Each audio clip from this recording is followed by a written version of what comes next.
What's cracking, everybody? It's your boy, Mr. 5050 from Flawless Fatherhood, back with another episode. Hey, check it out. This is going to be a new series that I'm going to be starting. Basically, I'm going to name it like, let's say, Fatherhood Chronicles. And what it is, it's going to basically be true, real life, basically testimonials. I'm in a bunch of social media groups, and I get a lot of information from fathers, and I want to be able to show, okay, this is part of me being able to share information and be able to rebuttal and prepare current and future fathers and how to maneuver to make sure they don't become alienated parents away from their kids. To ensure they need to ensure that they secure their timeshare with their children before it's too late. All right, and to avoid the missteps. Because guess what? I don't know it all, but I've seen enough to where if every father knew exactly what I knew, man, this would abolish the single mother and fatherless epidemic in the country. So I'm going to share these things with y'all. Hopefully you get value from this video. Share the video, like the video. It goes a long way. Let me know that you appreciate the content. And subscribe to the platform if you want to be a part of the most important movement in the world. That's right, I said it. Let's get to the first episode of the Fatherhood Chronicles.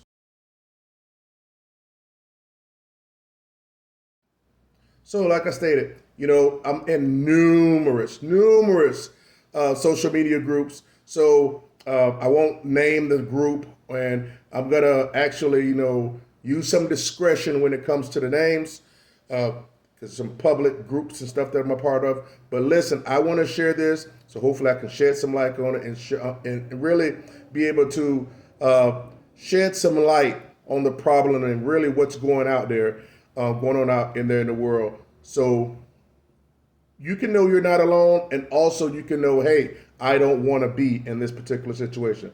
So we're gonna get started on it. It was actually a post made that states, deepest lesson your dad/father figure ever taught you. And look, okay, I saw that and I'm like, all right, this seemed like it had some substance in it. Because look, I'll see some posts and stuff, and people are posting up when they're with their kids and they're out to eat or they're doing a social event or something. Anybody can show the highlights, okay? But that doesn't, listen, we've all had highlights. All have highlights. But to me, what's more important is securing those highlights to make sure they don't just happen when they're 3 years old or 6 years old, that they also happen when the father has the child when he's 13 years old and 16 years old. All right? So I thought that was a pretty good discussion. So I hopped in the comments and saw what was what. So again, the topic was deepest lesson your dad/father figure ever taught you. So we're going to start off first with Tony. It says, be around, Ninja wasn't. Hey, look, straight up, a lot of us have experienced that. Hey, I experienced that. My father wasn't around for a good maybe 7-8 years. Him and my mother wasn't together. So before they eventually got back together, but I had a terrible stepdad situation. So to me, I understand that and I feel him on that. Next is Kevin. Listen, I'm going to be honest with you. A lot of these situations, a lot of these statements, it's a lot to learn from this video. Check it out. Kevin states, not to be like him. Not to be like him. Period, point blank. And sometimes if things happen in your life, that's all you really need. Like, hey, I don't want to be this individual. I don't want to do the same things. That's enough.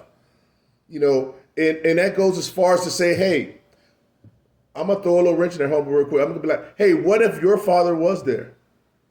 Shouldn't that motivate you to be there for your son? Okay? Or shouldn't that motivate you to make sure you secure your time with your son? The information I'm giving you here on this platform, it's not legal advice, but what it is sound information, very critical information to make sure you secure your time with your child. It's not something I'm afraid to freaking say. You know what I'm saying? Or to say let's come out of my mouth because I know it's sound and it won't hurt you at all. All right? No, I'm not an attorney. I don't care to be an attorney.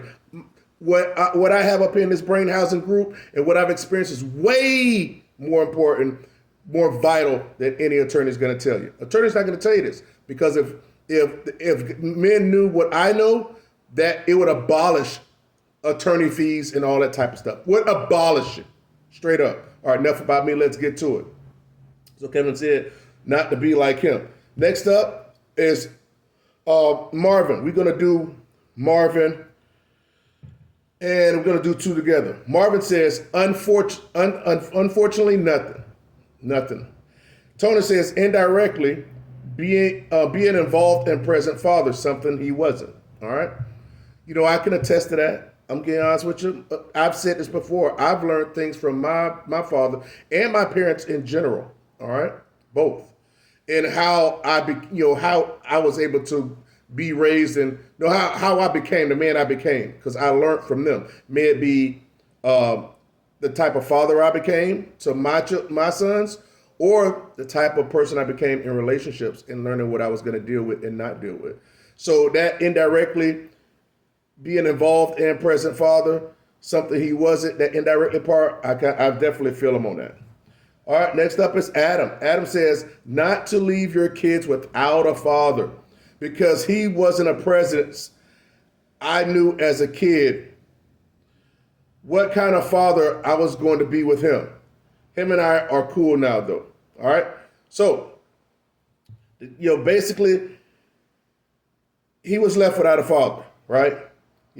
Again, not to leave your kids without a father because he wasn't a presence I knew as a kid what kind of father I was going to be. I don't know, but anyway, him and I are cool now, though. So that's good that they've made amends and they're cool. But hey, man, it's tough as a kid when you actually go through it. So next up, David says nothing. He's learned. Nothing. So, hey, guys, look, as you can see, there's some turmoil out there. There's some brokenness out there. All right? And guess what? I only selected a handful of those type of comments, but it's out there. It's rampant, but we can change it. This platform, you guys being a part, because look, you guys are just an extension of me. Anybody watching this is just an extension of me. And it's my responsibility, I feel, to be able to share what I know and not get buried 6 feet deep with it. But it's also your responsibility, if you find it valid, in which it is, to also share it.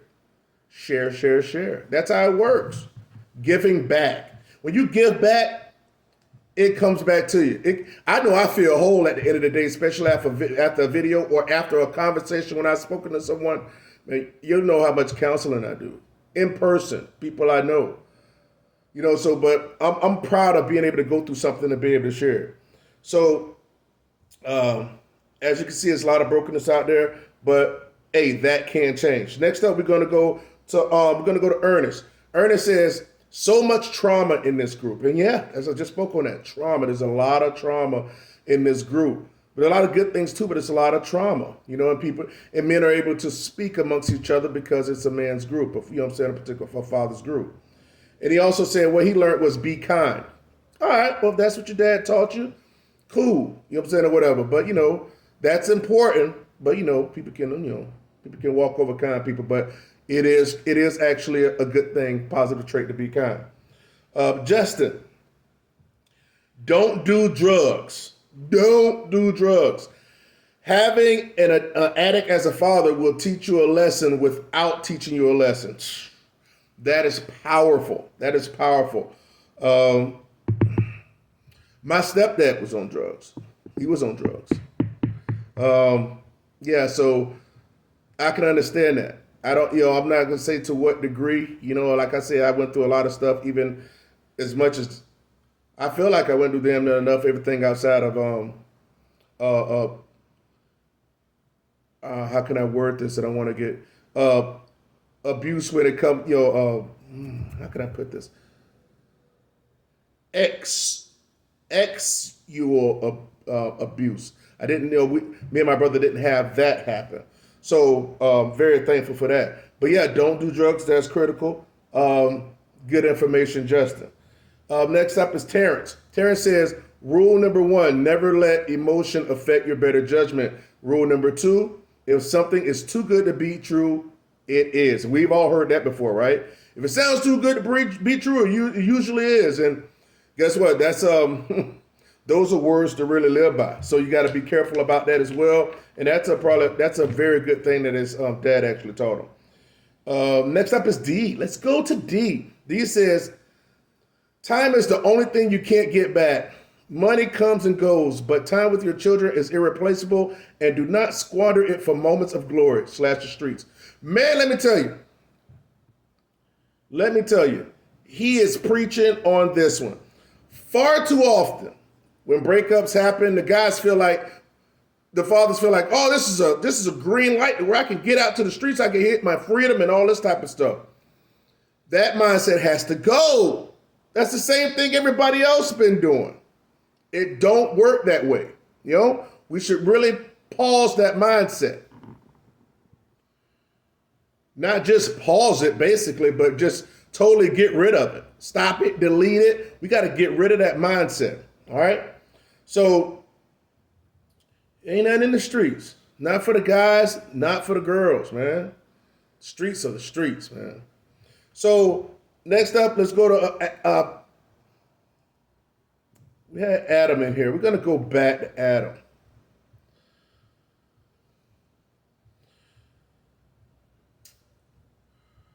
Because Adam had 2.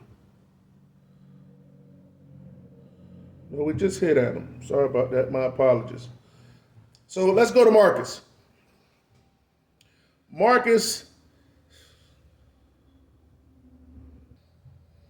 Here's what Marcus learned. Marcus learned, have all your kids by one woman. All right, okay. Pause, hold up. Wait a minute. Hey, okay, listen. If you can, yes, do this. Whose plan isn't this? I remember I always wanted 3 children, right? Always wanted 3 children. And if I'd had it my way at the time, I'd have pressed through. But of course, unfortunately, no, I'm not going to say unfortunately. Fortunately, because look, if I had to do it all over again, I would do it the exact same way. Because without that, I wouldn't become the man I am today. Look, I know I am better at every generation. I'm better when I was in my 20s. In my 30s, I was a better man than I was in my 20s. And in my 40s, I'm better man than I was in my 30s. Not physically.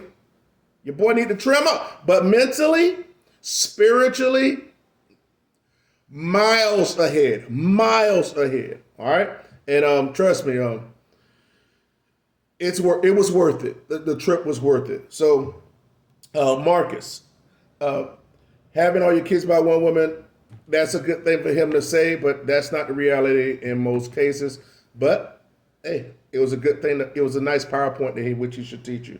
All right, we're going to take a second and we're going to segue into a very good point. Not a very good point. One of our mission statements for the Flawless Fatherhood platform. As you all know, in order 70% of black children are born out of wedlock. Meaning 70% of children don't have custodial fathers. Okay? Now, this is the creme de la creme of this of the movement. If it's one of the strongest PowerPoints. 60% of Hispanic children are born out of wedlock, and 30 to 40%, close to 40% of white children are born out of wedlock and don't have a custodial parent. All right? But guess what? That needs to change. What do we talk about here? We talk about here when the whole deal here is to whenever an unmarried couple has a child, what do we call it? We call it the Flawless Fatherhood 30-day rule. Within those first 30-day rules, that father and mother should go to your local courthouse and open up a case and together and establish paternity and get a custody agreement between the two. Okay? Now, listen, this is the thing to do, because if you do this, which is not a long process, and if you go there in agreement because you're not married, if you're married and you have a child, both parents have equal rights in custody. They're on the same level. The only thing I encourage is to not have those fathers lose those rights or not make missteps and leave the house because of or let the mother leave and take the children out of residential home, all things they've been programmed to do. But if you're unwed, you should. See, they don't teach you this though. They didn't teach me that. Look, I just had to figure it out, okay? And I'm going to be letting out another video to prove just 100% out of the horse's mouth that this is the case. Attorneys are not going to tell you this, because if attorneys told you this, they'd have less clients retaining them. Judges aren't going to tell you because they need broken relationships coming in and for them to divvy out child support, this, that, and another. If one of the main missions of this platform is to get unwed parents to establish paternity. That don't mean go and get a DNA test. You basically just go on a legal piece of paper, you know what I'm saying, at the courthouse, and the mother's agreeing you're the father, and the father is agreeing that he's the father. The mother's agreeing you're the father, and the father's agreeing he's the father. Basically establishing the paternity. It's only like 2 pages in most states. And then a custody agreement is basically speaking on the living arrangements, time shared, and all that type of stuff. If you live together, you can put all that information in those short 4 or 5 pages. Trust me, it's not intimidating. But the thing is, you do have to go in front of a judge. But guess what? It's easy to go in front of a judge when everything's sweet and you're doing everything in the honeymoon stages of the relationship and of having a baby.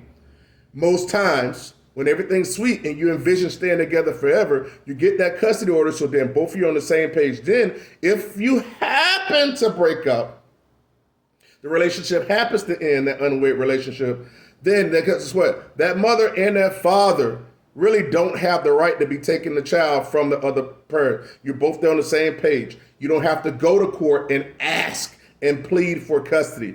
Plead for 50-50 because you can put those arrangements within the custody order. We'll talk about that later, but understand, unwed fathers and unwed fathers, you need to make sure when you have a child within that first 30 days, and I say first 30 days because you don't want to wait too long. If you wait too long, things are apt to get messy and everything else, and then she's not likely to be agreeable, all right? And if a woman's not agreeable to do that, that lets you know she don't see you as long term. And then you have to be strategic and do things a different way. But that's not it in most cases. I believe when unwed parents in a relationship have a child, they envision staying together. So you have to capitalize on that moment in the first 30 days. Establish maternity and get a custody agreement. Don't wait. Don't wait. Already have it. That is insurance. All right? I'm going to be honest with you. Any mother that hears this, you should want that as well. Because you should want, if you happen to break up, you don't want all that. You should want your child to have a secure future with the father. Okay? Now, if he agreed to those terms and then he break them, then okay, you have the right to be like, snatching up child support and doing all that. But hey, this is for your child's best interest. This is the true best interest of the child. But they ain't going to tell you that. But Sir Flawless will. Let's get to it. So let's go to D and Kenneth. Let's get to it. Oh, man. So D says, don't get with the girl that you like. Get with the girl that likes you. That is strong. That is strong. Don't spend money you don't have. You are the only one controlling your life. Grab a hold and start wrestling. Stop complaining. It sucks for everyone. It's kind of true. Someone said, you know what I'm saying, number one is true game. Don't get with a girl don't get with the girl that you like. Get with the girl that likes you. That's huge. So many men, that's a whole different story. That's a whole different, but it's real. Kenneth says, he taught me to always be there for my kids simply by him not being there for his. Again, see, we're back to that again. All right. So that's true, guys. You know what I'm saying? It should be better than what has ever happened to you in relationship and coming up as a child. Derek says, be present. And he wasn't. Didn't see him from 16 years old until the day I graduated from undergraduate school. We're cool now, though. We're cool now, though we oftentimes become sad when thinking about the time that we miss and can't get back. I was a pretty good athlete coming up, and my parents never saw me play one game. So that means his mom too, it seems. So never saw me score a touchdown and or a basket or hit a home run. Again, I was a pretty good, that's what he finished up saying. He was a pretty good sports player in his day. So that was, be present, man. Be present. And again, you can be present by making sure you don't, as a married father, you don't make missteps in your relationships. Don't give away your position. Avoid restraining orders. And if you're unwed, you make sure you establish custody and get a custody agreement. You don't necessarily, hey man, guess what? If you got a 2-year-old, you can go out and get that done now. Say, listen, baby, until we get married, we need to get this custody order. If things are sweet, go ahead and get it done. You never know when it's not about saying that, oh, in case we break up. You know what I'm saying? Women always had this type of thing like prenups. Oh, you think we're going to get a divorce? No, it's not. It's in case we do. You know what I'm saying? I don't have to get taken for everything, and we can agree to what I'll give you. That's what a prenup is. I used to think a prenup was like, hey, you know what I'm saying? I keep all my stuff and you get nothing. That's not what a prenup is. And those prenups usually get thrown out. This is not about prenup, so let's get it going. So that was good information from Derek. Next up is Donald. Donald says the pen is mightier than the sword. Man, now this is, you're talking about huge. This is huge too. Now, what I would take this to be about is basically saying, hey, listen, the way I thought about it as divorce. When the relationship is broken, it's irreconcilable, don't just sit around and be nonchalant and be reactive. Man, listen, man. It was like I said, one of the hardest things I've ever had to do, the hardest mental thing I've had to do in my life was to initiate a divorce against my ex-wife. And actually, she was starting the process first, but she was slow rolling it because she told me that she had gave her attorney like $500 towards the $750 retainer at the time. Mind you, this was 06. And once she told me that, I was like, I had a retainer. I had paid my attorney $1,500. And like less than 72 hours later, and I was already serving her straight up. It was real fast. You know what I'm saying? I wasn't playing around because I wanted to initiate. And it worked for me, along with other things that I set into place, which is in my 5 flawless fatherhood factors for husbands, the same 5 things that I used as far as when I was going through a divorce. I didn't leave the marriage home. I didn't allow the wife to take the children from the marriage home. I initiated the divorce. I got a restraining order against her when she put her hands on me. And number 5, I kept my hands and my face clean. Meaning I didn't give her a reason, you know what I'm saying, or screw myself out of the game, finesse myself out of my position with my kids. It was a hard mountain for her to climb, and she conceded. It just was going to happen. So, look, man, I'm giving you the game. So, Donald says the pen is mightier than the sword, and it is. It is. And guess what? We were great co-parents. She got him when it was her time. She had every other weekend parenting. Her portion of child support came into an account for them that I had. Boom. And guess what? We just spoke today. Spoke about, you know, sending our kids and stuff like that or whatever. So it's not a big deal. You get past all the nonsense when you put the children first. All right? All the hurt and issues, that stuff goes away. It's temporary. Whoever said this, time heals all wounds, it really does. All right? So that's what's up with Donald. All right, now to the main event, per se. The star comment of the show is Doc. Doc actually came strong, and this is the pinnacle of this video. This is Doc's entry. Doc says, when my mom decided to exit and took me with her at 5, my dad came and got me, telling her that she could go, but not with me. So from 5 to 14, it was just us with a whole lot of family love and support while my mom lived in other cities and states trying to find herself. They remained besties. He lived farther. He lived farther, black man, responsibility, integrity, sacrifice, and joy. Just got to work through that. I only ever wanted to be a father because I wanted to be him, and while I'm good, he is still the better man. I got 5 on it. He's still not much of a talker, but he can model the hell out of a lesson and walk a sermon. All right? Hope you guys got right past that. You understand the gist of what he was saying. And let me tell you something. That's me down there, Anthony. You know what I'm saying, or whatever. Of course, I kept with the thing, whatever. But, I put my paperwork out there on my, so anybody that's been really fun of flailing along, it's no big deal.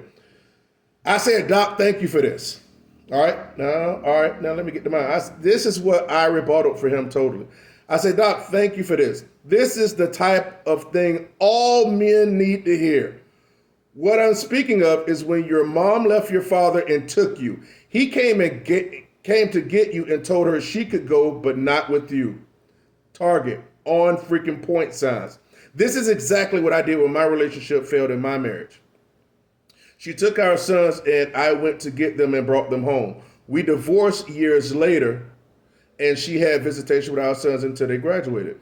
They were 9 and 3 at the time of separation/divorce. More fathers need to have that passion and understanding, as most don't. I have my platform sharing my experiences, but I am not allowed to post them in this group. Kind of sucks, but hey, I guess people want to waltz around with rose-petal sunglasses on and be completely ignorant and unprepared on how to secure children amidst their breakup. I'm certain your father doing that instilled that in you. This is a mentality more men need to have. This made my night, Doc. And it really did. That's how men need to behave. I'll be honest with you. That's what I would do, married or unmarried. Because here's the thing. Married or unwed. If you're married, you got the right to go back and get the kids and bring them into the residential home.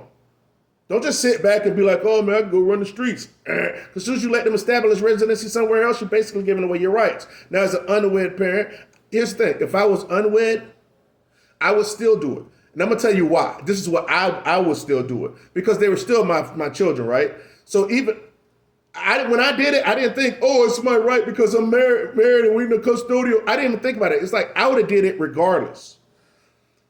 So he did, just do it. Did he actually say they were actually married? I don't think he actually mentioned that. I don't think he mentioned that. So it don't matter. He didn't still say if he was married or not. I missed it. So his dad just say, hey, look, you're not leaving with my son.